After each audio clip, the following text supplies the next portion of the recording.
Dimulai. Baik dokter, Ya, selamat silakan. pagi dokter dan teman-teman semua. Selamat malam. Kami akan mempresentasikan mengenai hipertensi. Ya, silakan dimulai. Untuk dari hipertensi, definisinya sendiri adalah dinyatakan hipertensi ketika didapatkan hasil pengukuran tekanan darah sistolik lebih dari sama dengan 140 mm air raksa dan tekanan darah diastolik lebih dari sama dengan 90 mm air raksa. Pada pemeriksaan yang telah dilakukan berulang kali sebanyak 3 kali dan dirata-ratakan pada 2 pemeriksaan terakhir dan dilakukan pada klinik atau tempat layanan kesehatan.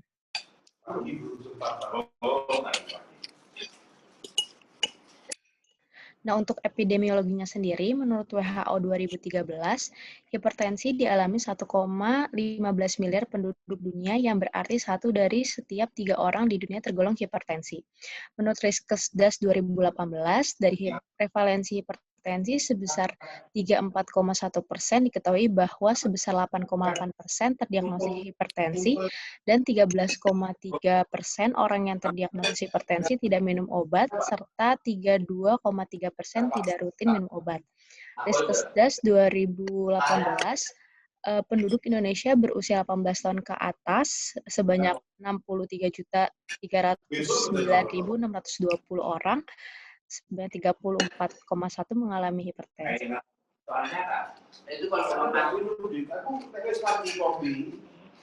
Untuk etiologinya, yaitu hipertensi dibagi menjadi 2, yaitu ada hipertensi esensial yang merupakan primer yang timbulnya dari genetik, ras, stres, intake alkohol moderate, merokok, lingkungan, dan gaya hidup. Sedangkan untuk penyebab timbulnya hipertensi sekunder merupakan dari penyakit, yaitu contohnya adalah kelainan pembuluh darah ginjal, gangguan kelenjar tiroid seperti hipertiroid, lalu hiperaldosteronisme, serta penyakit parenkima.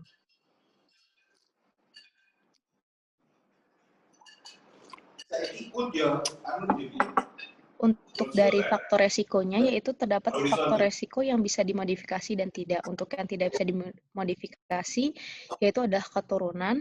Jika di dalam keluarga pada orang tua atau saudara memiliki tekanan darah tinggi, menjadi dugaan hipertensi menjadi lebih besar. Lalu ada juga usia, semakin bertambahnya usia, semakin besar resiko pula menderita tekanan darah tinggi. Lalu dari konsumsi garam, semakin banyak mengkonsumsi garam akan menahan cairan dan meningkatkan tekanan darah. Lalu ada juga dari faktor kolesterol, timbulan kolesterol pada pembuluh darah menyebabkan penyempitan pada pembuluh darah dan mengakibatkan tekanan darah tinggi. Lalu ada faktor kafein, yaitu dapat meningkatkan tekanan darah, serta ada merokok yang merupakan nikotin dalam rokok dapat merangsang dan pelepasan katekolamin yang mengakibatkan iritabilitas miokardial dan menjadi peningkatan denyut jantung.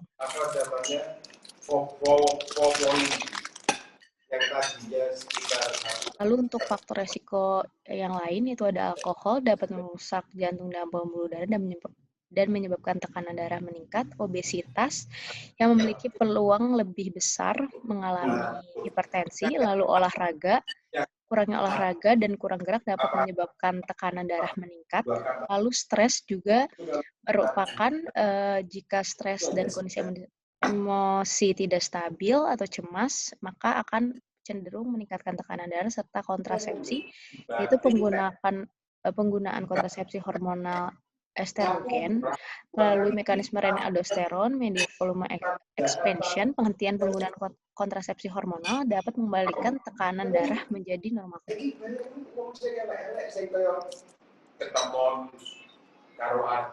Lalu untuk gejala klinisnya itu bervariasi, gejalanya ada seperti sakit kepala, jantung berdebar, sulit bernapas setelah aktivitas berat, mudah lelah, penglihatan kabur, wajah memerah, hidung berdarah, sering buang air kecil terutama malam hari, telinga berdenging, dan vertigo.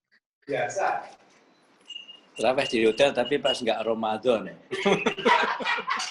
Untuk komplikasi dari gejala klinis yaitu ada gangguan penglihatan, saraf, gagal jantung, gangguan fungsi otak, serta fungsi ginjal, serta gangguan otak yang mengakibatkan kejang dan pembuluh darah otak mengakibatkan kelumpuhan hingga mengalami gangguan kesadaran. Boleh komentar? Gratis mana? Pak Dik, boleh komentar? Untuk hipertensi esensial masih belum diketahui penyebabnya, namun ada beberapa faktor yang mempengaruhi seperti faktor genetik, psikologis, lingkungan, serta diet. Lalu berjalan tanpa gejala dan baru timbul gejala setelah terjadi komplikasi pada organ target. Itu Pak, wedangan lebih enak. Makanya itu. Lalu ada hipertensi sekunder yang dapat diketahui penyebab dan patofisiologinya, yaitu berasal dari hipertensi renal, penyakit endokrin, obat-obatan, kelainan neurologis, obstruksi sleep apnea, kelainan pembuluh darah, serta dapat diinduksi oleh kehamilan, yaitu preeklamsia dan eklamsi.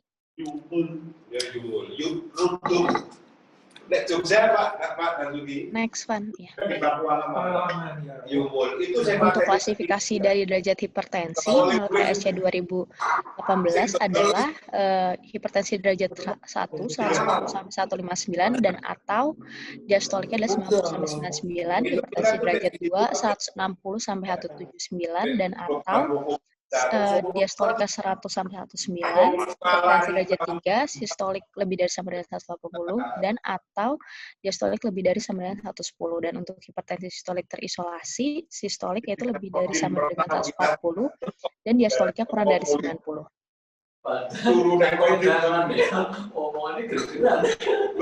Untuk klasifikasi hipertensi lainnya terdapat dua, yaitu ada hipertensi emergensi dan urgensi. Untuk hipertensi urgensi merupakan hipertensi dengan tekanan darah sistolik lebih dari 180 dan diastolik lebih dari 120 tanpa disertai kerusakan organ target. Dan pada hipertensi ini harus diturunkan dalam waktu 24 jam dengan pemberian obat antihipertensi. Sedangkan untuk hipertensi emergensi, yaitu keadaan peningkatan tekanan darah sistolik lebih dari 180 mm air raksa dan tekanan darah diastolik lebih dari 120 dengan kerusakan organ, dan harus ditanggulangi dalam waktu 1 jam. Untuk kerusakan organ yang tersini meliputi ensefalopati, perdarahan intrakranial, unstable angina, infak miokard, gagal jantung kiri akut, diseksi aorta, gagal ginjal, dan eklamsi pada infak miokard.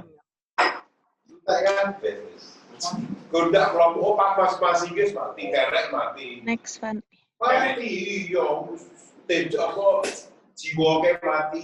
Untuk komplikasinya sendiri, yaitu terdapat aterosklerosis, aneurisma, gangguan jantung, stroke, gangguan ginjal, dan retinopati.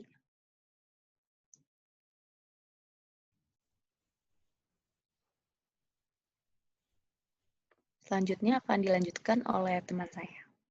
Izin melanjutkan, untuk tata laksananya terdiri dari target tekanan darah, algoritma penanganan hipertensi, modifikasi gaya hidup, serta farmakoterapi. Next. Kemudian untuk algoritma penanganannya sesuai dengan GNC 8 Hypertension Guideline Algorithm. Jadi bisa dilihat sendiri ini tabelnya, diagramnya. Kemudian untuk inisial terapi hipertensi terdiri dari ACE inhibitor, kemudian ARB, lalu thiazid diuretik, dan juga CCB. Kemudian untuk strateginya itu ada 3 kelompok, yaitu yang A itu mulai dari 1 obat, kemudian ditingkatkan sampai dengan maksimum dosis, kemudian ditambah obat kedua. Untuk yang B, mulai dari 1 obat, kemudian tambah obat kedua sebelum maksimum dosis yang pertama.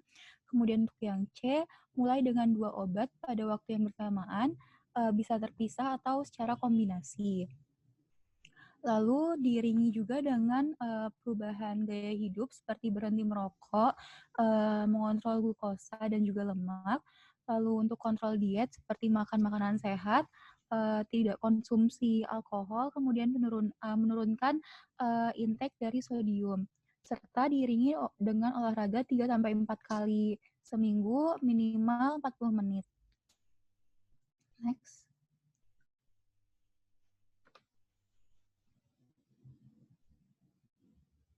Kemudian untuk indikasi pada pasien khusus seperti heart failure, dapat menggunakan ACE inhibitor atau ARB ditambah dengan beta blocker blocker, diuretik, serta spironolakton.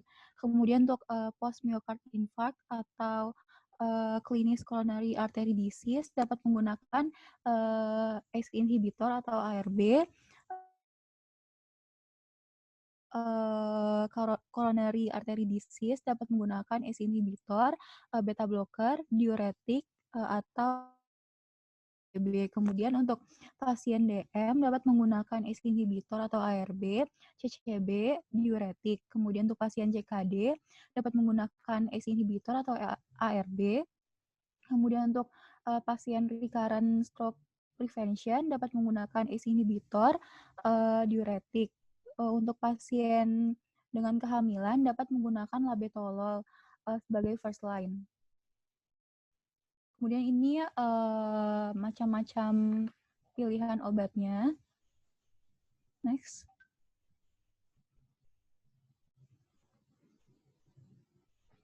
Kemudian untuk target terapi sesuai dengan pasien dan sesuai dengan umur, mungkin teman-teman bisa melihat sendiri untuk target terapinya. Next. Kemudian untuk alur panduan terapi hipertensi, jadi pada tekanan darah normal tinggi 130 sampai 139 per 85 sampai 89 mm Hg, yaitu intervensi gaya hidup, kemudian pertimbangan inisiasi obat pada pasien risiko sangat tinggi dengan PKV, terutama penyakit jantung koroner.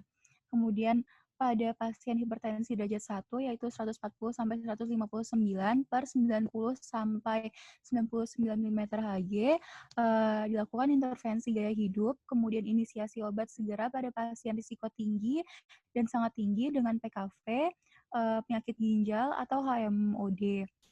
Kemudian inisiasi obat segera pada pasien risiko rendah sampai sedang tanpa PKV, penyakit ginjal atau HMOD setelah intervensi gaya hidup dalam 3-6 bulan dan tekanan darah belum terkontrol. Kemudian hipertensi derajat 2 160 sampai 179 per 100 sampai 109 mm Hg, yaitu intervensi gaya hidup, kemudian inisiasi obat segera pada semua pasien, dilanjutkan dengan kontrol tekanan darah tercapai dalam 3 bulan. Kemudian hipertensi derajat 3 lebih dari sama dengan 180 per 110 mm Hg, intervensi gaya hidup, kemudian inisiasi obat segera pada semua pasien, lalu kontrol tekanan darah tercapai dalam 3 bulan. Next.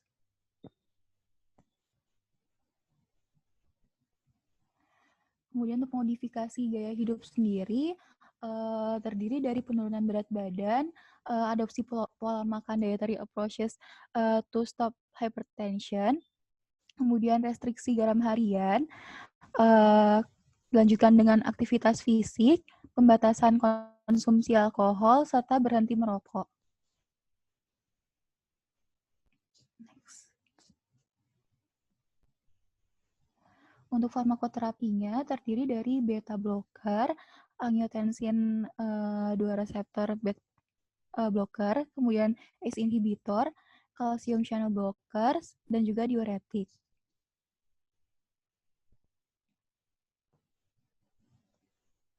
Kemudian untuk ACE inhibitor atau ARB, ini anti RAS, kemudian anti remodeling, anti fibrosis, serta main effect-nya yaitu arteriovasodilator. Blood pressure sama dengan stroke volume dikali heart rate dikali arterial resistance. Next.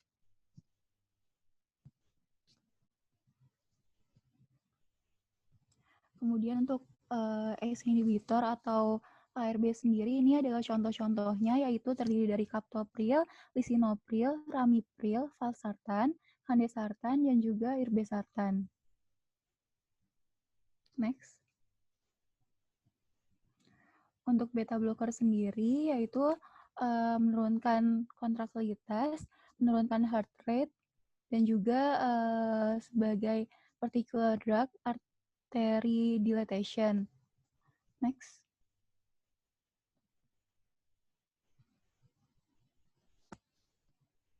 Next. Untuk beta blocker sendiri, prinsipnya adalah start low, go slow. Untuk pilihan terapinya yaitu bisoprolol, propanolol, carvedilol, dan juga nebivolol.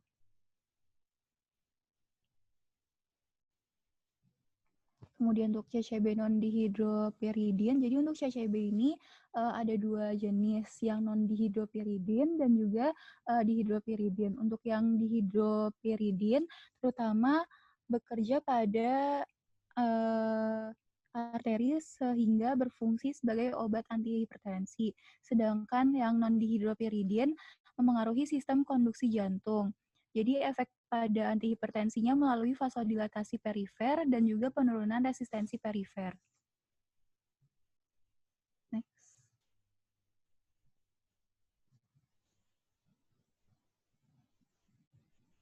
Kemudian ini untuk pilihan terapi dari CCB non-dihidropyridin terdiri dari verapamil, liltiazem, dan juga herbesar CD.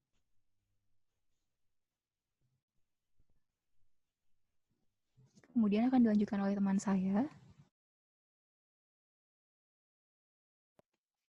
Ya, untuk CCB yang dihidropyridin ini merupakan CCB yang selektif terhadap vaskuler. Jadi, CCB akan memblok kanal kalsium sehingga jumlah kalsium yang berikatan dengan protein kontraksi berkurang, terjadilah vasodilatasi vaskuler dan tidak memiliki efek inotropik pada jantung, sehingga di sini merupakan arteriodilator yang kuat, sementara hanya sedikit atau bahkan tidak mempengaruhi dari heart rate. Next.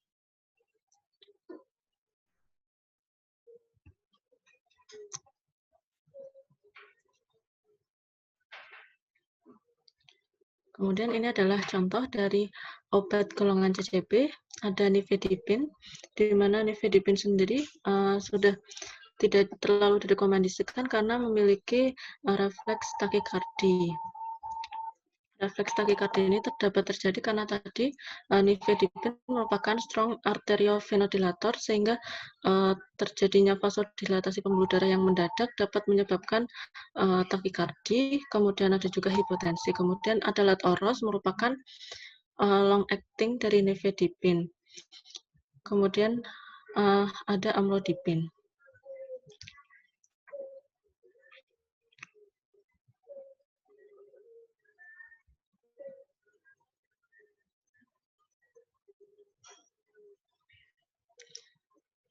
Kemudian ada golongan obat diuretik di sini, yaitu dengan cara meningkatkan produksi urin. Di sini contohnya ada hidroklorotiazid, furosemid, dan juga spironolakton. Spironolakton di sini disebutkan bahwa tidak terlalu esensial untuk terapi dari hipertensi.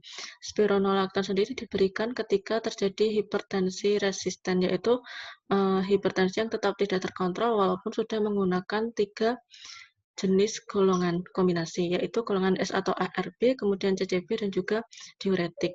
Next.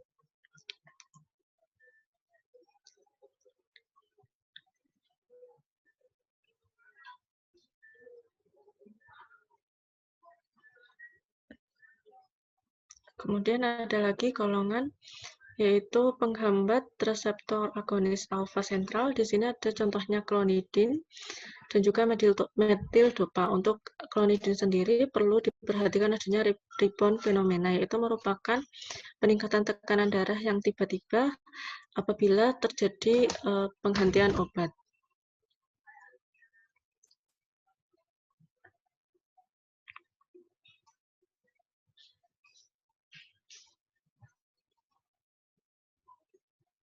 Kemudian ini adalah tabel dari rangkuman masing-masing golongan antihipertensi beserta contoh-contoh obatnya dan juga disertai initial dose, kemudian target dose, dan juga dosis perharinya. Next.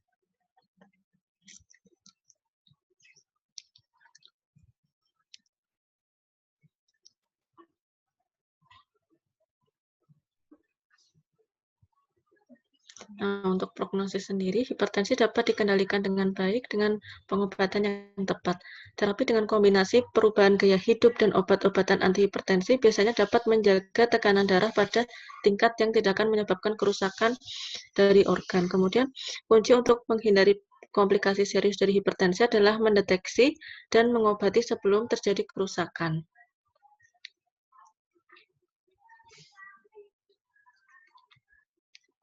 Next.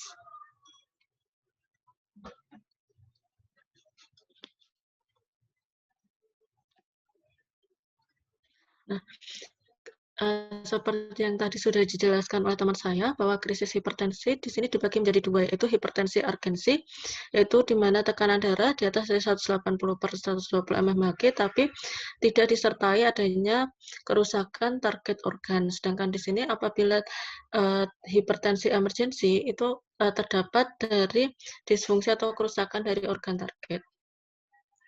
Next.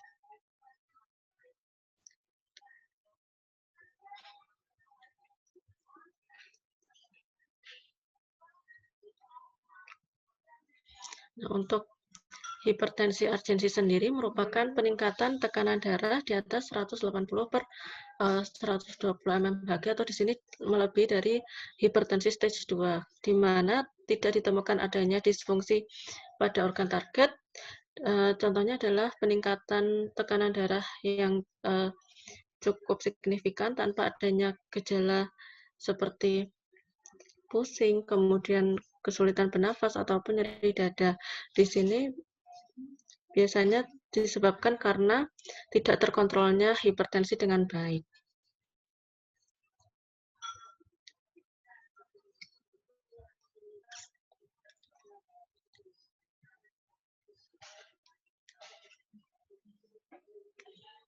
Kemudian untuk tata laksana hipertensi urgensi sendiri, di sini adalah untuk menurunkan tekanan darah di bawah 160/100 dalam waktu beberapa jam sampai beberapa hari.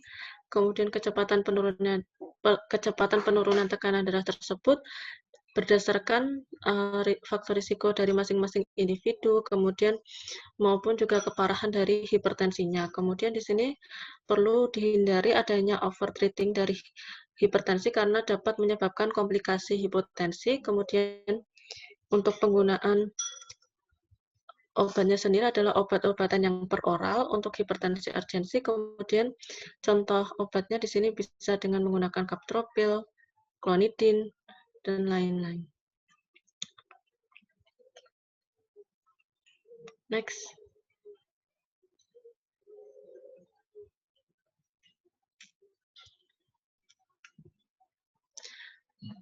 Untuk hipertensi emergensi merupakan peningkatan tekanan darah di atas 180/120 mmHg dengan adanya kerusakan pada organ target, sehingga di sini memerlukan penurunan tekanan darah yang segera. Nah, contohnya adalah kerusakan organ targetnya, contohnya adalah hipertensi ensefalopati, kemudian gagal jantung dengan edem pulmo, kemudian miokard infark atau angina pectoris, kemudian ada juga diseksi aorta.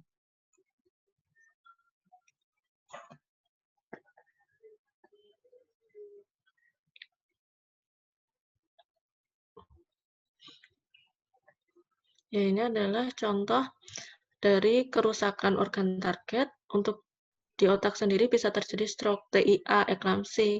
Kemudian untuk di jantung bisa terjadi arteriosklerosis, miokard infark, kemudian gagal jantung. Untuk di ginjal sendiri bisa terjadi gagal ginjal. Next.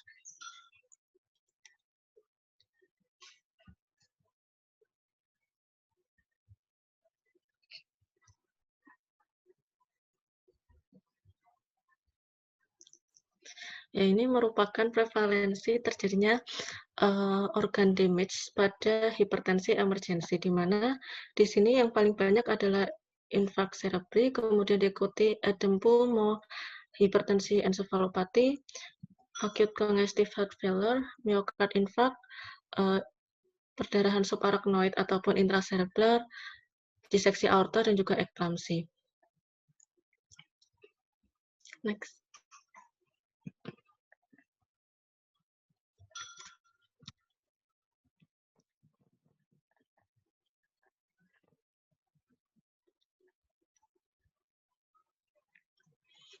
Nah, ini merupakan tabel rangkuman tentang penata laksanaan dari hipertensi emergensi beserta manifestasi klinis, kemudian target penurunan tekanan darah, dan juga pengobatan mulai dari first line dan juga alternatif. Next.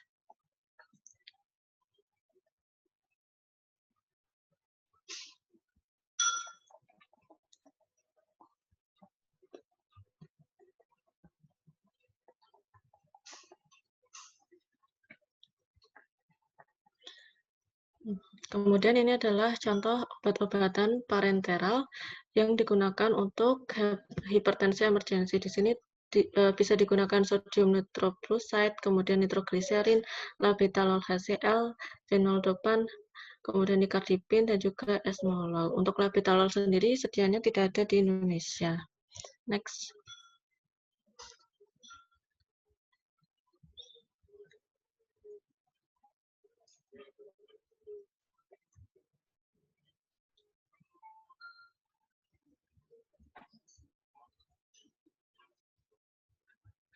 Kemudian ini merupakan tabel rangkuman juga mengenai tata laksana pada hipertensi emergensi, beserta dengan kontraindikasi dan juga efek samping obat. Next.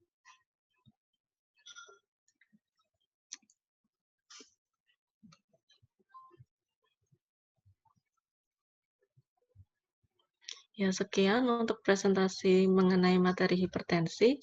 Selanjutnya akan dilanjutkan presentasi topik CKD.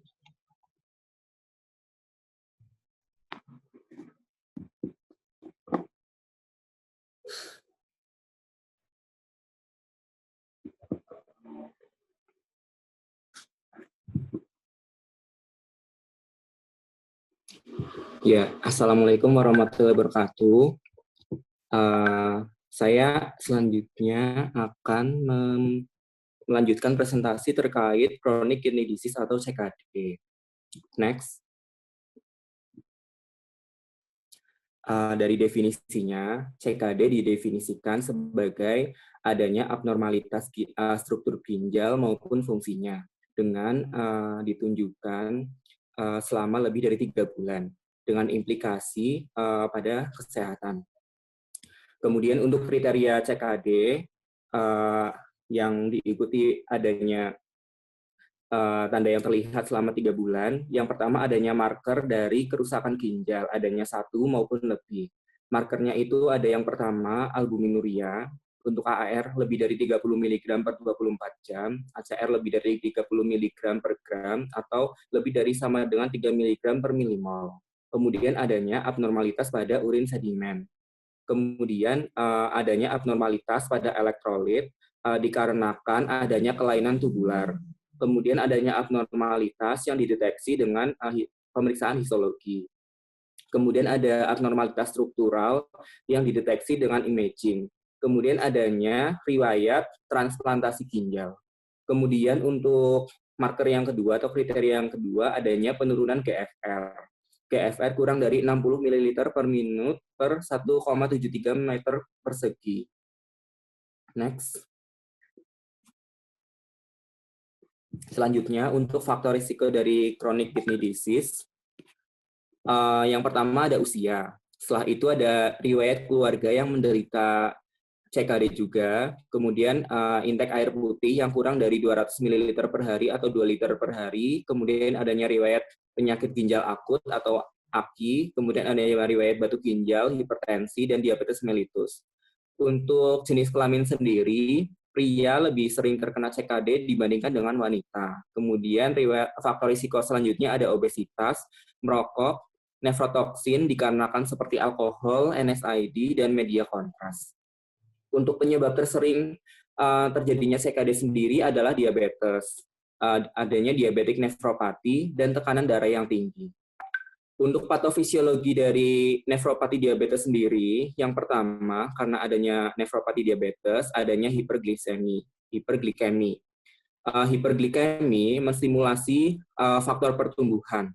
Faktor pertumbuhan seperti TGF-beta, VEGF, dan PDGF memicu terjadinya fibrosis.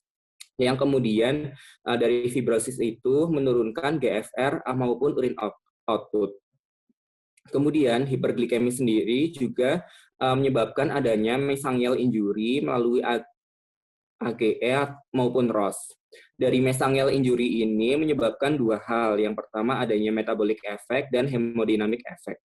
Untuk metabolic effect sendiri menstimulasi growth factor yang kemudian menjadikan terjadinya fibrosis.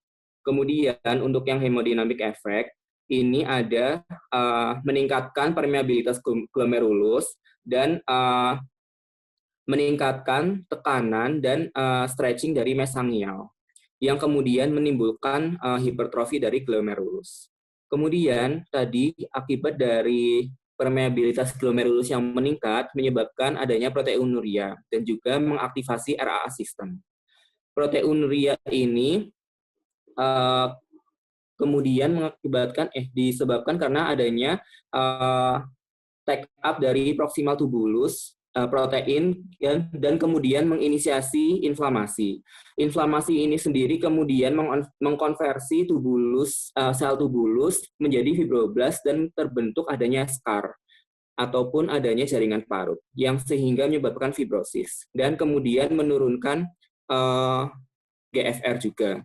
Kemudian tadi permeabilitas glomerulus yang meningkat yang mengaktifasi RAA system kemudian menyebabkan arterial efferent konstriksi sehingga meningkatkan tekanan kapiler glomerulus dan meningkatkan permeabilitas glomerulus. Begitu pula siklusnya. Kemudian dari aktivasi RAA system juga melalui AT1 reseptor menstimulasi TGF-beta dan growth factor yang kemudian menjadikan adanya fibrosis dan menurunkan GFR juga. Setelah itu tadi hemodynamic effect juga mengakibatkan meningkatnya tekanan serta adanya stretching dari mesangial. Iya, tadi sudah dasarnya. Kemudian hiperglikemi itu menyebabkan adanya dilatasi dari arterial afferent. Tapi ini meningkatkan GFR. Kemudian dari dilatasi arterial afferent tersebut menyebabkan adanya hiperfiltrasi glomerular. Tapi ini merupakan early disease.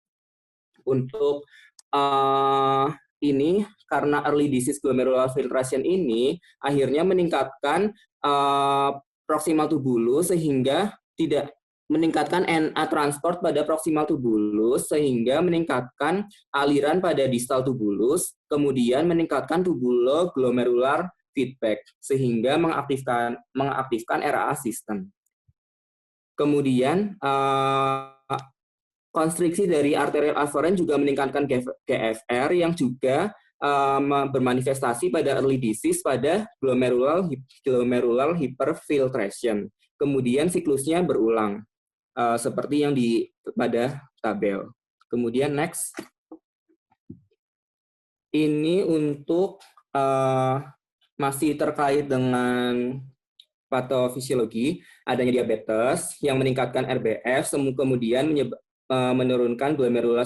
menyebabkan glomerular hyperfiltration, dan adanya hipertensi yang menyebabkan adanya retensi dari sodium maupun natrium, kemudian meningkatkan reabsorpsi di tubulus ginjal, kemudian meningkatkan konsumsi oksigen sehingga menyebabkan adanya hipoksia jaringan sehingga bermanifestasi pada CKD. Kemudian di lain sisi menurunnya nitric oxide dan meningkatnya RAS, kemudian adanya insufisiensi HIF activation dan menurunnya AMPK serta adanya tubulo-interstitial injury, kemudian ada microvascular rarefaction dan glomerulosclerosis juga menyebabkan memperparah timbulnya CKD. Next. Setelah itu, ini ada patogenesis dari chronic kidney disease. Pokoknya kalau misalkan setengah dari total nefronnya itu sudah rusak, maka progresi dari CKD itu akan sama terlepas dari etiologinya. Kemudian inisial hiperfiltrasi, mulanya hiperfiltrasi inisial itu diaktifasi oleh RAA sistem dan menyebabkan proteinuria. Kemudian angiotensin 2 dan protein uptake itu menyebabkan inflamasi pada tubulus dan sehingga menyebabkan adanya fibrosis pada glomerulus dan tubulus sehingga adanya penurunan GFR dan terjadi komplikasi sistemik. Ini untuk baganya adanya penurunan jumlah nefron menyebabkan adanya adaptasi hiperfiltrasi pada glomerulus. Kemudian menyebabkan dua hal, adanya peningkatan permeabilitas glomerulus dan meningkatnya RAA sistem. Meningkatnya glomerular permeability itu menyebabkan peningkatan filtrasi dari protein dan makromolekul, sehingga terjadinya ada proteinuria dan dislipidemia. Kemudian di lain sisi, peningkatan filtrasi juga menyebabkan adanya nefrotoksik inflamasi maupun remodeling, sehingga terjadi tubulointerstitial fibrosis dan derajat 2 FSGS, yang menyebabkan turunnya EGFR, turunnya urine output, dan adanya komplikasi sistemik. Kemudian peningkatan RAA sistem juga menyebabkan hipertensi.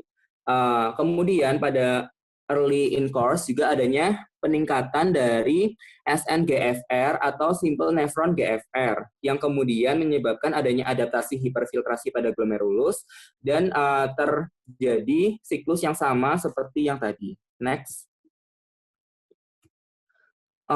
Untuk komplikasi dari chronic kidney disease sendiri, berdasarkan dari fungsi ginjalnya, fungsi ginjal di sini disebutkan ada 5. Yang pertama untuk keseimbangan dari natrium, kemudian mengekskresi potasium atau kalium, kemudian mengekskresi asam, kemudian adanya keseimbangan untuk kalsium maupun fosfat, dan eritropoiesis.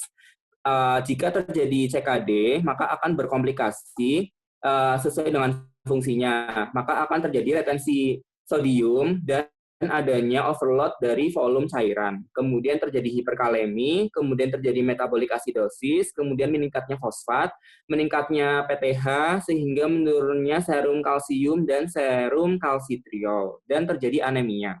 Untuk tata laksana dari masing-masing komplikasinya sendiri, jika terjadi retensi sodium dan volume overload, itu diberi diuretik sodium restriction. Kemudian kalau terjadi hiperkalemi diberi dietary restriction dan avoid NSAID. Kemudian kalau misal terjadi metabolic acidosis diberi sodium bikarbonat. Kalau terjadi peningkatan fosfat dan peningkatan PTH serta penurunan serum kalsium diberi fosfat binders atau untuk mengikat fosfat dan diberi calcium mimetics. Kalau terjadi anemia diberi erythropoiesis stimulating agents dan iron replacement. Kemudian selanjutnya, ini untuk rangkumannya, penyebab asidosis metabolik pasien CKD itu karena adanya kerusakan dalam ekskresi amonia, penurunan reabsorpsi bikarbonat di tubular, dan insufisiensi produksi bikarbonat dalam kompensasi jumlah asam yang disintesis tubuh dan makanan yang termetabolisme. Penurunan konsentrasi bikarbonat awalnya akan dikompensasi oleh peningkatan konsentrasi klorida, sehingga tidak menyebabkan perubahan anion cap. Tetapi dengan berlanjutnya penurunan bikarbonat dan peningkatan asam lemas seperti fosfat, sulfat, dan lain akan menyebabkan anion cap, sehingga menyebabkan semakin memperparah asidosis metabolik. Kemudian, selanjutnya ada kemampuan mempertahankan ekskresi kalium mendekati normal, umumnya dipertahankan dalam CKD. Selama sekresi aldosteron dan aliran distal dipertahankan, hiperkalemi biasanya tidak terjadi hingga GFR turun menjadi kurang dari 20-25 ml per menit per 1,73 meter persegi, di mana ginjal mengalami penurunan kemampuan untuk mengeluarkan kalium. Kemudian, ekspansi volume ekstraseluler yang sehingga menyebabkan adanya edema perifer, edema pulmo, dan hipertensi terjadi akibat kegagalan ekskresi natrium dan air. Dimanifestasikan secara klinis ketika GFR turun menjadi kurang dari 10-15 ml per menit per 1,73 meter persegi ketika mekanisme kompensasi sudah minimum. Terjadinya anemia normositik normokomik terjadi akibat penurunan sintesis eritropoietin ginjal, hormon yang bertanggung jawab untuk stimulasi sumsum tulang untuk produksi sel darah merah. Kemudian CKD mineral dan bone disorder atau CKD-MDB berkaitan dengan kelainan biokimia yang terkait pada metabolisme tulang. CKD-MDB dapat terjadi akibat perubahan faktor fosfor serum, PTH, vitamin, dan fosfat. selanjutnya akan dilanjutkan oleh Johan. Ya, izin melanjutkan untuk anamnesis dan pemeriksaan fisik dari pasien dengan CKD. Yang pertama, biasa pasien datang dengan keluhan fatigue atau merasa lemas gitu. Itu biasanya karena anemia yang diderita oleh pasien CKD. Lalu bisa didapatkan juga adanya edema periorbital ataupun edema periferal akibat retensi Na dan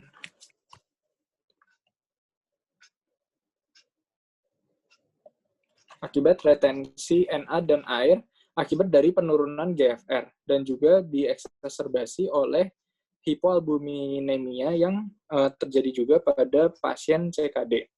Lalu pasien biasa juga mengeluh mual ataupun muntah, bisa juga tanpa muntah, akibat dari akumulasi produk waste toxic di sirkulasi, seperti urea yang tidak terekskresi. Lalu pada keluhan dermatologis, biasa pasien mengeluhkan pruritus akibat akumulasi dari produk waste toxic juga di sirkulasi dan di bawah kulit seperti urea. Untuk infection-related glomerular disease seperti streptococcal pharyngitis juga dapat ditemukan.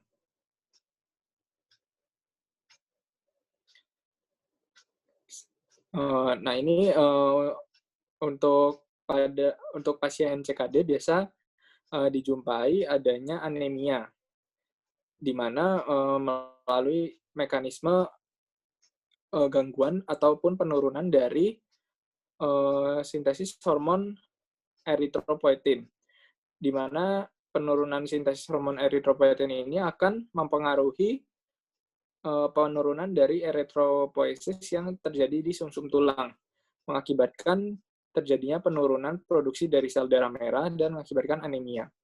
Kemudian anemia ini jika berlanjut itu juga dapat mengakibatkan terjadinya gagal jantung.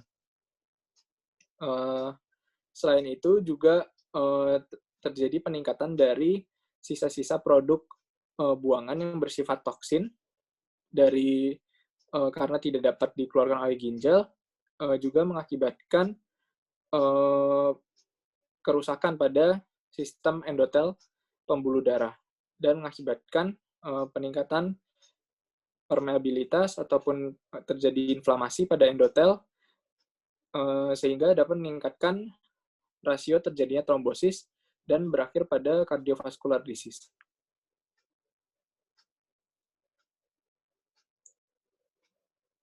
Next. Lalu ini untuk beberapa patofisiologi tambahan selain dari yang sudah Ramdhani jelaskan tadi. Untuk pasien pada CKD juga dapat ditemukan adanya serosis, di mana pada serosis ini terjadi atrofi kelenjar keringat ataupun kelenjar minyak, sehingga menyebabkan kulit kering yang mayoritas terjadi pada pasien yang sudah menjalani terapi dialisis. Lalu untuk level hormon paratiroid, biasa terjadi peningkatan dari level hormon paratiroid pasien dengan CKD. Nah, di mana peningkatan hormon paratiroid ini dapat mengakibatkan terjadinya presipitasi di kulit sehingga memicu sel emas untuk melepas histamin.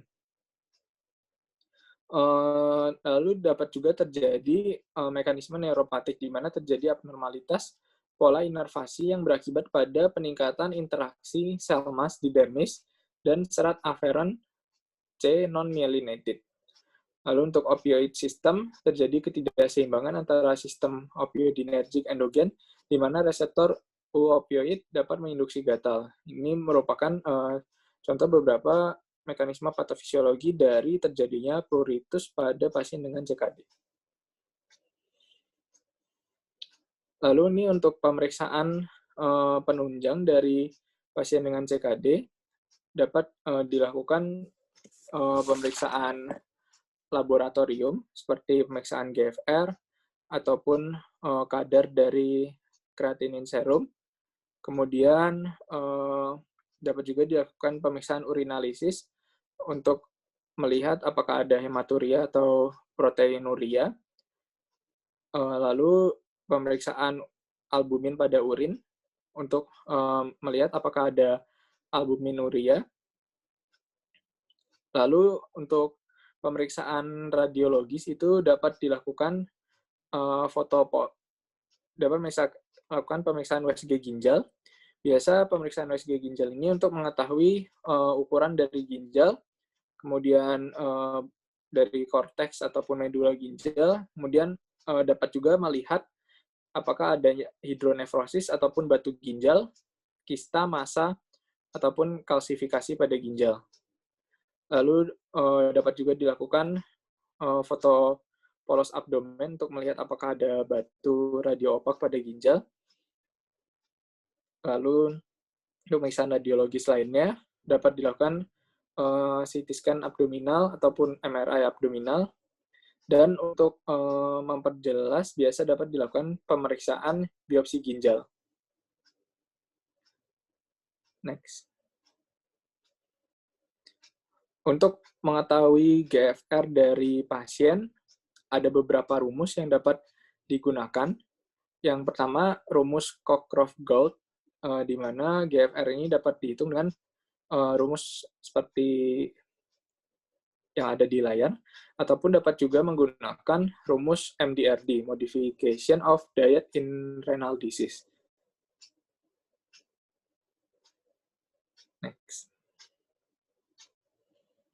Untuk staging dari CKD ini didasarkan pada kausa, kemudian kategori GFR, dan juga albuminuria. Untuk berdasarkan GFR dari pasien CKD ini dibagi menjadi 5 stage. Yang pertama, stage 1 itu GFR-nya masih lebih dari sama dengan 90. Untuk grade stadium 2-nya itu 60-89 GFR-nya.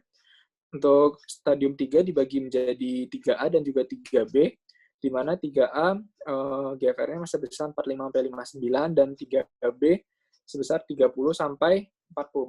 Untuk stadium 4, GFR-nya sebesar 15-29 dan stadium 5 atau biasa disebut juga sudah mengalami gagal ginjal, itu GFR-nya di bawah 15. Lalu jika berdasarkan dari kategori albuminuria pada pasien, dapat dibagi menjadi 3 golongan. Yang pertama A1, itu albuminuria sebesar kurang dari 30, kemudian A2 30-300, dan A3 lebih dari 300. Ini untuk prognosis pasien CKD dengan menggunakan kategori GFR dan albuminuria yang tadi.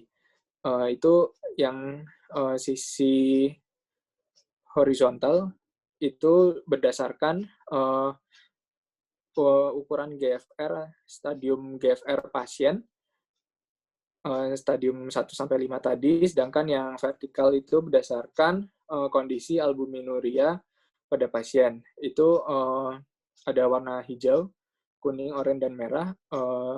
Kalau yang hijau itu artinya prognosisnya masih lebih baik daripada yang kuning, dan yang kuning lebih baik daripada yang oranye, dan yang paling buruk itu yang warna merah. Untuk bagian selanjutnya akan dilanjutkan oleh teman saya, Mbak Budi. Terima kasih. Baik, mohon izin untuk melanjutkan presentasi. Di sini merupakan salah satu gambaran bahwa GFR itu mampu memberitahu kita bagaimana fungsi dari ginjal.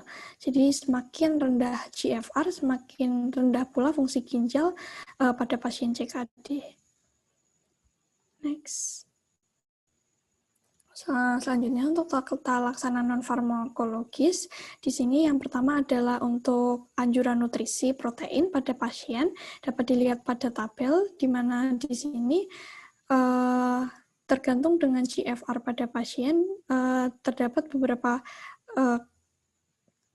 ketentuan asupan protein harian, seperti misalnya pada GFR yang lebih dari 60, di mana asupan proteinnya sekitar 0,75 gram per gram berat badan ideal per hari, kemudian tidak ada pembatasan asupan kalori maupun fosfat. Semakin ke bawah terlihat semakin ada pembatasan dari asupan protein, kalori maupun fosfat itu sendiri. Selain itu, pada pasien non-dialisis, protein idealnya adalah 0,6 sampai 0,75 gram per kilogram berat badan ideal per hari, dan juga pasien hemodialisis sekitar 1 sampai 1,2 gram. Kemudian untuk pasien dengan peritoneal dialisis yaitu 1,3 gram per kilogram berat badan per hari, sementara untuk nutrisi berupa lemak yaitu 30-40% dari kalori total, yaitu jumlah asam lemak bebas jenuh dan tidak jenuh yang seimbang. Kemudian untuk karbohidrat yaitu sekitar 50-60% dari kalori total dengan natrium kurang dari 2 gram per hari. Kemudian untuk mengoptimasi kontrol glikemia, yaitu dengan goals terapi, yaitu dengan HbA1c kurang dari 7%. Pengobatan DM tipe 1 dengan insulin dan DM tipe 2 dengan menggunakan antihiperglikemia untuk mengurangi mortalitas kardiovaskuler, yaitu yang pertama adalah metformin, jika eGFR-nya lebih dari 30 ml per menit per 1,75 meter kuadrat, kemudian SGLT2 inhibitor seperti empagliflozin, canagliflozin, dan GLP-1 agonis seperti liraglutide. Kemudian selanjutnya yaitu pengobatan untuk antihipertensi pada pasien CKD dengan goals terapi yaitu kurang dari 130 per 80 mm Hg, di mana pengobatan ini menggunakan ACE inhibitor atau ARB. Kemudian dapat dikombinasikan dengan thiazide, calcium channel blocker, dan yang lainnya apabila target tekanan darah tidak tercapai. Pada tabel di sini dapat terlihat ada beberapa kriteria untuk blood pressure goal pada pasien, baik itu dari diabetik nephropathy sampai pasien yang telah menjalani transplantasi ginjal.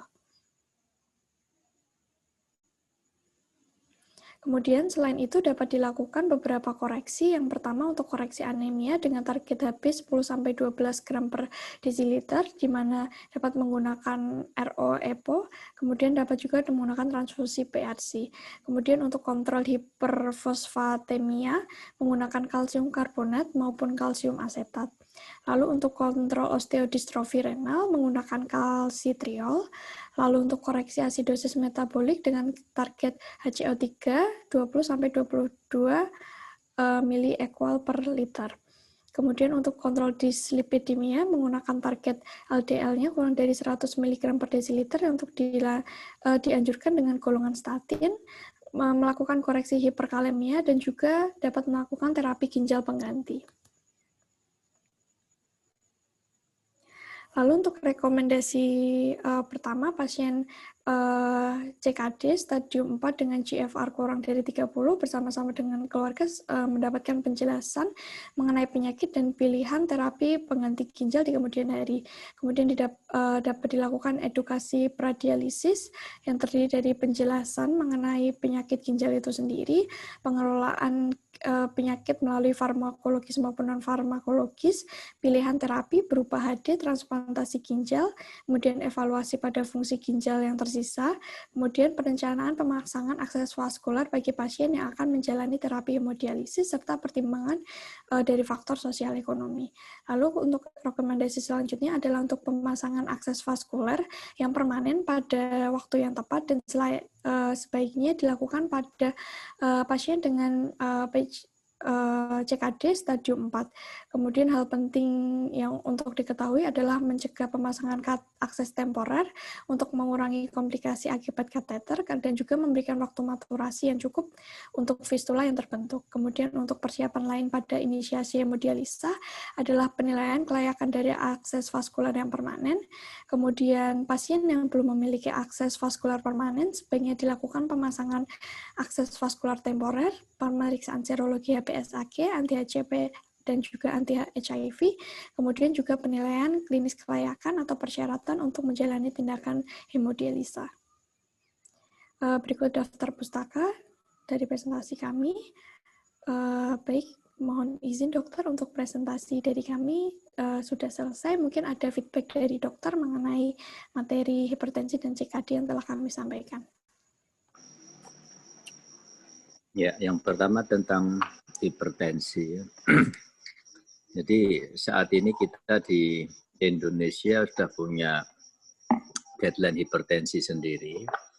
Kalau tadi yang dipresentasikan tentang HAMOD itu kan dari ISH ya, International Society of Hypertension tahun 2020. Ya. Nah, kita di Indonesia saat ini sudah ada guideline hipertensi INA-SH tahun 2019. Jadi saya lihat kalau saya baca guideline itu sangat applicable untuk kita tata laksana pasien. Jadi mungkin bisa dicari di online-nya guideline hipertensi INA-SH.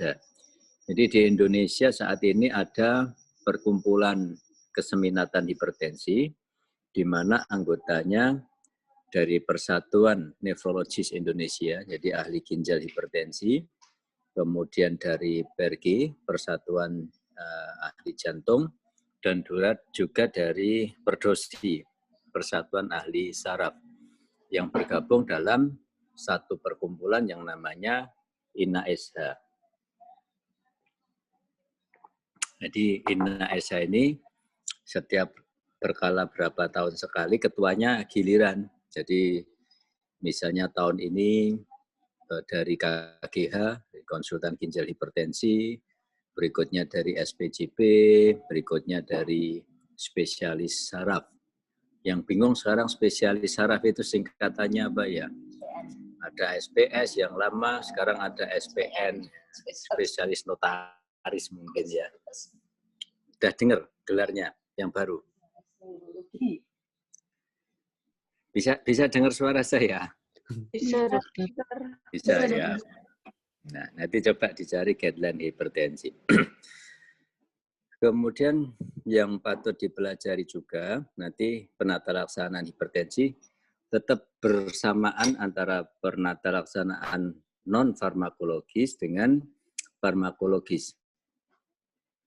Farmakologis tadi sudah disampaikan banyak sekali obat-obatnya, dan memang nifedipin saat ini sudah tidak dianjurkan untuk terapi sebagai obat hipertensi yang short acting, tapi yang long acting masih direkomendasikan. Yang tidak juga direkomendasikan berikutnya adalah penggunaan nifedipin sublingual untuk penata laksanaan hipertensi krisis, baik hipertensi emergensi ataupun hipertensi urgensi. Karena apa? Karena penggunaan nifedipin sublingual satu, memicu terjadinya aritmia, gangguan irama jantung, dan yang kedua penurunan tekanan darahnya sulit diprediksi. Jadi seringkali turunnya terlalu banyak tekanan darahnya. Sehingga kalau terjadi penurunan tekanan darah yang mendadak terlalu banyak, justru akan terjadi vaskularisasi ke organ yang turun mendadak pula. Justru pasien bisa kena stroke iskemik, pasien bisa terkena iskemia jantung, pasien bisa terjadi gangguan ginjal akut atau AKI, akut kidney injury. Nah, itu penggunaan nifedipin sublingual yang tidak dianjurkan. Kemudian dari guideline, sekarang sudah mulai terjadi perbedaan penggunaan obat antihipertensi. Jadi kalau yang dari INA-SH maupun ISH, kalau zaman dulu penggunaan antihipertensi selalu dimulai dari obat tunggal. Tapi sekarang berdasarkan stratifikasi risiko kardiovaskular disease-nya. Kalau risk factor kardiovaskularnya tinggi, ya kita dianjurkan langsung menggunakan kombinasi dua macam obat. Dan memang yang dianjurkan sekarang kebanyakan adalah SPC, single pill combination. Nah, single pill combination ini komposisinya bermacam-macam, biasanya komponennya ada kandungannya utamanya ACE inhibitor atau ARB. Ada ACE inhibitor dengan amlodipin, ada ACE inhibitor dengan diuretik juga. Ya. Kecuali pada pasien-pasien yang usia lanjut atau hipertensi stage 1 yang risk factor kardiovaskulernya low risk, itu masih dianjurkan menggunakan monoterapi hipertensi. Sebetulnya ada bagan bagaimana kita mengkombinasikan obat-obatan obat antihipertensi. Pada prinsipnya, kita first line terapi hipertensi, sekarang itu ada banyak sekali guideline. Paling tidak ada 14 guideline antihipertensi di dunia. Dan kebanyakan dari 14 guideline itu menganjurkan first line terapinya adalah ACE inhibitor atau ARB. Nah, ACE inhibitor atau ARB ini kombinasi bisa dengan, kalau tekanan darah belum terkontrol, bisa sebetulnya dikombinasikan dengan obat-obatan apapun yang lain. Yang tidak boleh dikombinasikan adalah kombinasi justru antara ACE inhibitor dengan ARB. Itu yang tidak boleh dikombinasikan. Karena kombinasi ACE inhibitor dengan ARB akan menyebabkan peningkatan kadar kreatinin dan memicu terjadinya hyperkalemia. ACE inhibitor tadi sudah disampaikan, banyakan yang golongan pril-pril itu, sedangkan ARB itu yang golongan sartan. Ya. Kombinasi dengan yang lainnya boleh, misalnya dengan CCB, amlodipin boleh. Sebetulnya dianjurkan kalau kita mengkombinasikan obat antihipertensi, salah satunya adalah dengan diuretik. Yang dianjurkan adalah diuretik tiazid sebetulnya. Bukan yang loop diuretik, misalnya furosemid. Jadi kalau kita di puskesmas misalnya mengkombinasikan misalnya kaptopril dengan HCT. Kalau ada sartan, ya kandisartan dengan HCT. Anjurannya itu. Jadi kombinasi obat antihipertensi sebaiknya salah satunya menggunakan diuretik. Ya, itu untuk hipertensi, penata laksanaan hipertensi.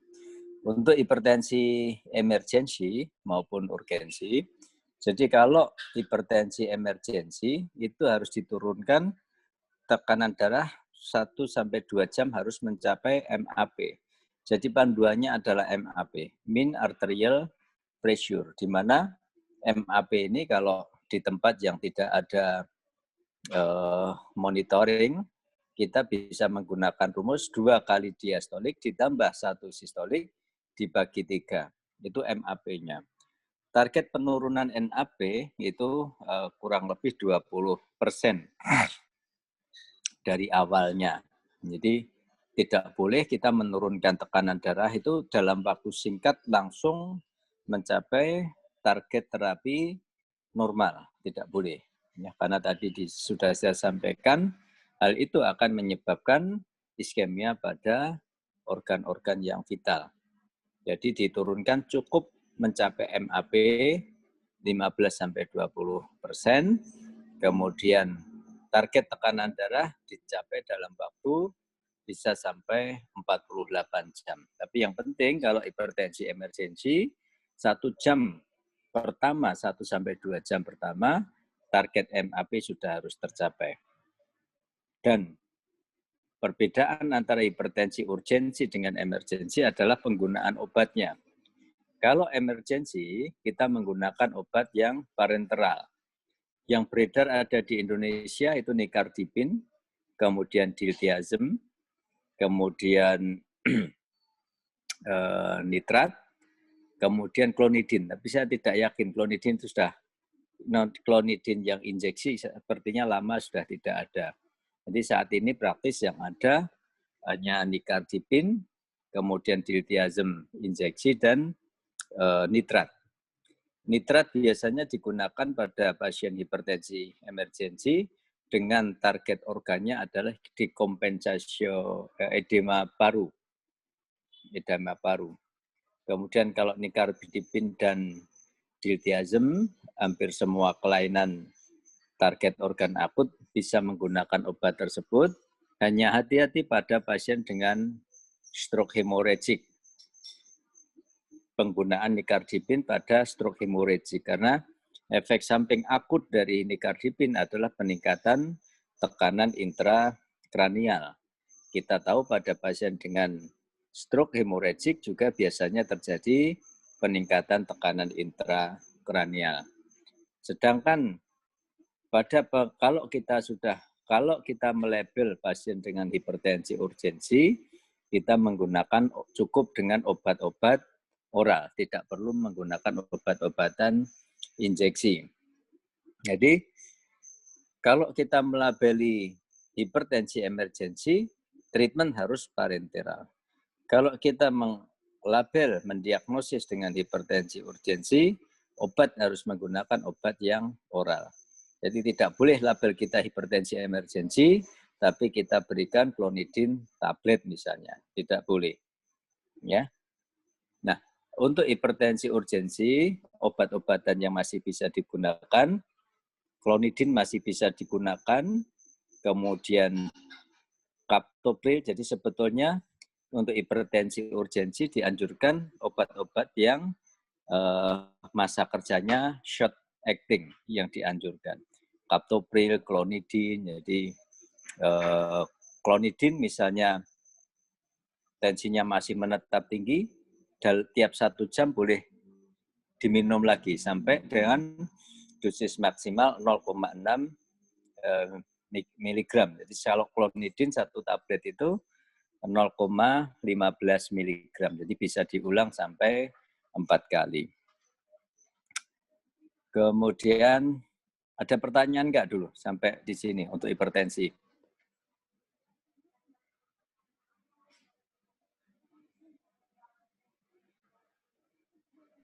Izin bertanya, Ya, silakan. Untuk yang captopril tadi untuk HT urgensi dipakainya yang dosis berapa ya dokter? Boleh 12,5 mili, boleh 25 mili, boleh yang 50 mili. Ya, mau pakai yang mana? Boleh. Ada lagi pertanyaan? Yang tidak boleh adalah captopril juga beberapa teman sejawat itu menggunakan captopril digunakan sebagai sublingual. Iya. Tapi itu sebenarnya juga tidak ada evidence base-nya. Karena captopril itu desain obatnya bukan didesain untuk sublingual. Jadi nggak ada manfaatnya. Jadi kita menggunakan captopril ya penggunaan oral biasa. Mungkin pernah dengar captopril dipakai untuk sublingual itu ya. Jadi itu evidence base-nya tidak ada. Ada pertanyaan lagi? Izin bertanya, dokter. Ya. Untuk yang hipertensi urgensi itu pengobatan yang secara kombinasi atau satu obat ya, dokter? Terima kasih. Obat tunggal. Oh, obat tunggal. Obat tunggal, ya. Oke, terima kasih, dokter. Ada pertanyaan lagi? Izin bertanya, dokter. Izin bertanya untuk target MAP pada HT emergency itu, pada stroke hemorrhagic kan setahu saya target MAP-nya lebih rendah, dokter, daripada target MAP lainnya. Itu kenapa begitu ya, dokter? Alasannya kenapa? Ya, jadi untuk hipertensi karena stroke hemorrhagic, target MAP-nya sama, 15-20%. Lebih rendah itu kalau pasien direncanakan untuk pemberian itu justru untuk stroke yang non hemorrhagic. Non hemorrhagic targetnya lebih rendah kalau direncanakan dilakukan revaskularisasi. Jadi mau menggunakan obat-obatan antikoagulan, obat-obatan trombolitik untuk menghilangkan ini trombusnya.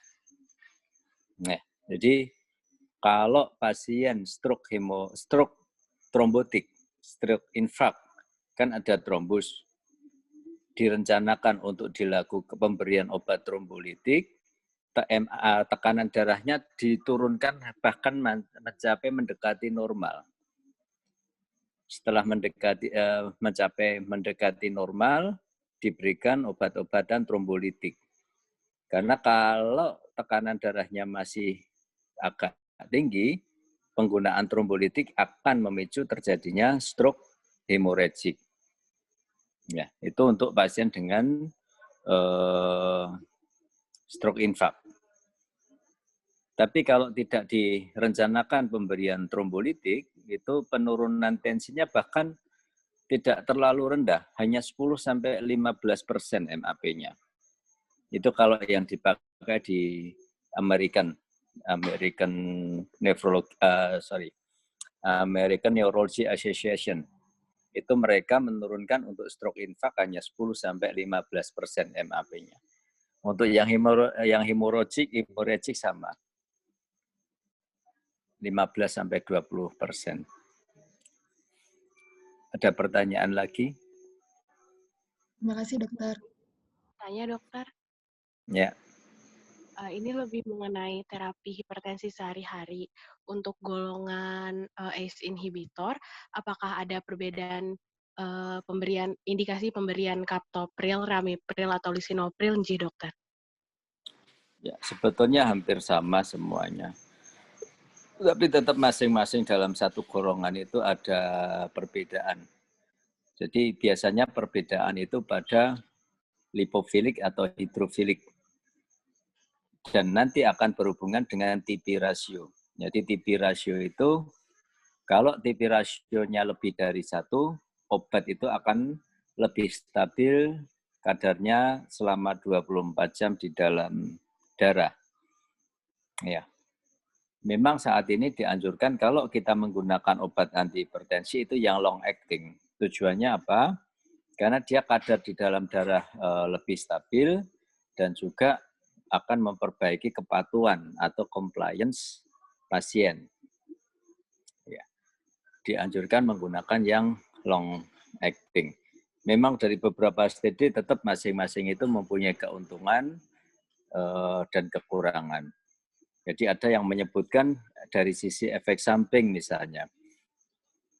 ACE inhibitor biasanya efek sampingnya batuk. Ada yang beberapa studi, perindopril itu dianggap efek samping batuknya paling jarang. Kemudian dia dianggap TP rasionya paling kuat, sehingga dia kadar di dalam darah selama 24 jam paling stabil. Ya, itu masing-masing. Perbedaan masing-masing obat di dalam, meskipun dalam satu golongan, tetap ada. Ya. Ada lagi pertanyaan? Baik, terima kasih dokter. Ya, untuk CKD yang perlu kita pelajari, yang pertama dalam penata laksanaan kegawatan. Jadi terutama kegawatan pasien CKD, itu salah satunya adalah hiperkalemi. Itu betul-betul nanti kalau sebagai dokter umum, jaga di IGD, harus bisa menguasai bagaimana penanganan hiperkalemi. Jadi hiperkalemi ada ringan, sedang, berat. Nah kalau hiperkalemi yang sedang sampai berat, penata laksanaan kita biasanya menggunakan insulin. Dikombinasikan dengan dextrose 40% untuk mencegah supaya tidak terjadi hipoglikemi. Penelitian terbaru menyebutkan ternyata penggunaan dextrose 40% saja tanpa insulin sudah bisa mengurangi kadar kalium. Ya, nanti dibaca penata laksanaan hiperkalemi. Hal lain yang perlu diketahui adalah kapan kita memotivasi pasien untuk dilakukan hemodialisis. Jadi indikasi dialisis yang pertama, dialisis kronis. itu apabila EGFR atau laju filtrasi glomerulus, biasanya kita menghitung laju filtrasi glomerulus dengan menggunakan rumus CKD-EPI. Itu tinggal download aja di internet ada. Kita tinggal masukkan data-data umur pasien, jenis kelamin, kadar kreatininnya berapa, nanti akan muncul sendiri EGFR-nya berapa. Indikasi dialisis pada pasien DM apabila EGFR kurang dari atau sama dengan 15 cc per menit. Sedangkan pada pasien yang non-DM, indikasi dialisis apabila EGFR-nya kurang dari sama dengan 10 dengan disertai tanda-tanda uremi. Beberapa tanda uremi yaitu 1, adanya malnutrisi, anemi berulang, tekanan darahnya cenderung tinggi, ada gejala GI tract, misalnya mual, muntah, nafsu makan menurun, gatal-gatal. Tapi apabila tidak ada tanda-tanda maupun gejala uremi, AD dilakukan apabila EGFR-nya kurang dari atau sama dengan 5 cc per menit. Itu indikasi dialisis yang rutin. Kadang-kadang pasien belum stadium 5, stadium 3 atau 4, tapi pasien kebanyakan makan buah misalnya, sehingga terjadi kegawatan akut hiperkalemi. Nah, dalam kondisi tertentu, kita melakukan dialisis ekstra karena atas indikasi kegawatan, yaitu apabila terjadi edema paru, overhidrasi, kemudian terjadi hiperkalemia yang refraktor terhadap pengobatan konservatif. Itu indikasi dialisis. Nanti disampaikan banyak sekali tanda-tanda gejala CKD atau PGK. Ya. Dan memang CKD ini atau penyakit ginjal kronis ini gambaran klinisnya mirip dengan penyakit-penyakit lain. Karena CKD kalau sudah stadium 5 itu biasanya komplikasinya ke berbagai macam organ. Komplikasi ke jantung, komplikasi ke paru. Jadi kakak-kakak Anda yang saat ini jaga di UGD seringkali salah mendiagnosis. Pasien sesek, ronsen ada kardiomegali, ada edema paru, dari dokter IGD diserahkan ke dokter jantung atau diserahkan ke dokter paru. Ternyata setelah muncul hasil ureumnya 250, kreatininnya 10. Ya, dari dokter jantung atau dokter paru-paru seringkali diberikan diuretik, furosemid. Entah diinjeksi, entah dilakukan penata laksanaan syring pump, sehingga seringkali terjadi delay dalam hal penata laksanaan. Sudah diobati dengan furosemid 2 hari, 3 hari, nggak ada perbaikan, baru dikonsulkan ke saya. 1 kali saya AD, pasien sudah baik, seseknya sudah hilang. Nah, nanti kalau sudah lulus, bekerja di IGD atau dimanapun, pasien sesek, lihat ronsennya ada kardiomegali, ada edema paru, jangan dilupa lihat juga ureum kreatininnya. Supaya apa? Supaya tepat merujuk pasien ke spesialisasinya. Kalau kita tepat merujuk ke spesialisasinya, paling tidak itu akan mengurangi delay dalam hal penata laksanaan pasiennya. Jadi pasien seperti itu kalau diberikan ke saya hari ini malam saya tangani, besok saya hemodialisis, seseknya sudah hilang, besoknya pasien sudah bisa pulang. Tapi kalau dari IGD salah memasukkan, seringkali tidak langsung dikonsulkan ke saya, dirawat dulu 2 hari, 3 hari, baru dikonsulkan, sehingga ada delay dalam hal penata laksanaan. Sehingga length of stay pasiennya akan memanjang. Seharusnya pasien perawatan 2 malam 3 hari sudah bisa pulang, tapi karena ada delay sampai 5 hari, bahkan kadang sampai seminggu dalam perawatan baru bisa pulang. Ya, itu untuk CKD. Ya, ada pertanyaan untuk CKD?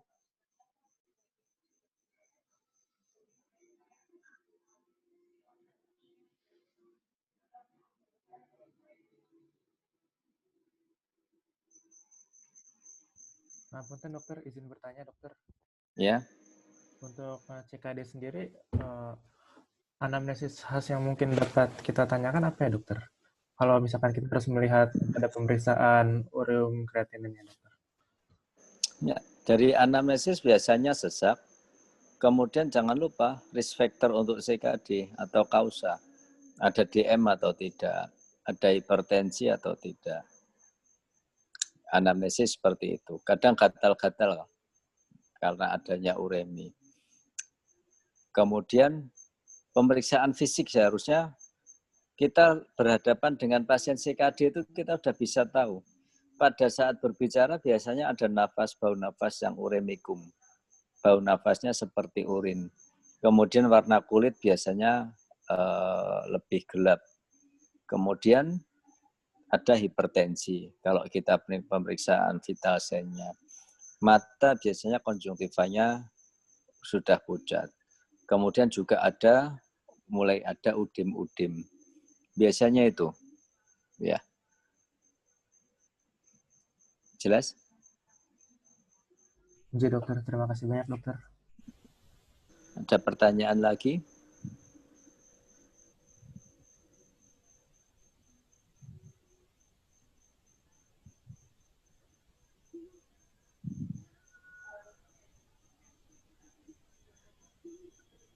Ada pertanyaan?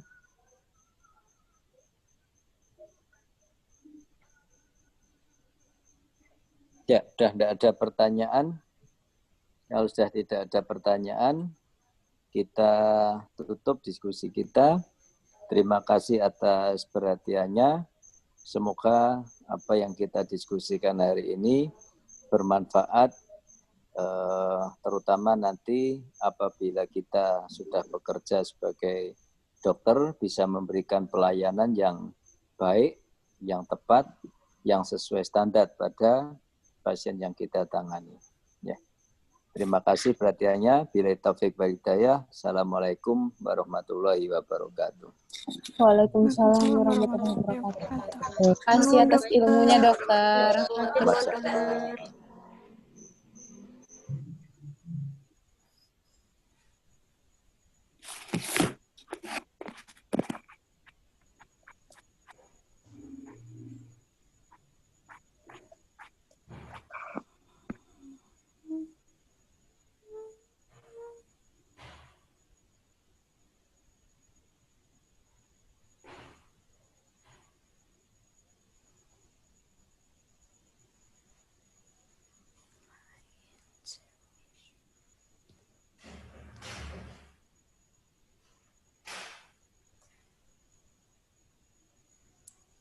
Van, recordnya dimatiin, Van. Oh iya.